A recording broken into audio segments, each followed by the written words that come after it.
પાલે સ્થિત લલાચીન નજીક આવેલા દવાખાનામાં નિઃશુલ્ક સુગર ચેકઅપ શિબિર યોજાઈ, જેમાં મોટી સંખ્યામાં દર્દીઓએ લાભ લીધો હતો.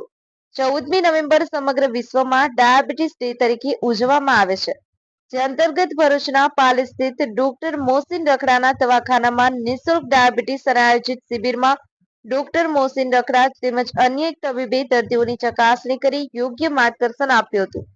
ડોક્ટર મોહસીન રખડા સાંપ્રત અત્યાધુનિક યુગમાં હૃદયરોગ, સ્ટ્રોકના દર્દીઓમાં ધરખમ વધારો જોવા મળી રહ્યો છે.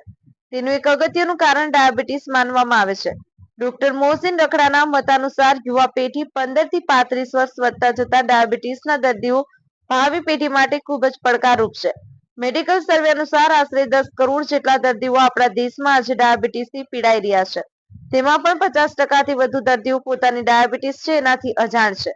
તો સમયસર સુગર તપાસ અને સારવાર કરવામાં આવે તો આ રોગથી થતા ગંભીર જોખમથી બચી શકાય છે. સાથે સાથે નિયમિત કસરત, બ્લડ પ્રેશર ચેકઅપ, વજન નિયંત્રણ, આરોગ્યવર્ધક પૌષ્ટિક ખોરાક, જીવનશૈલી પણ ખૂબ જ અગત્યની છે.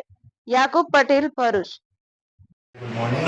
Myself, Dr. Mohsin, physician at Palais.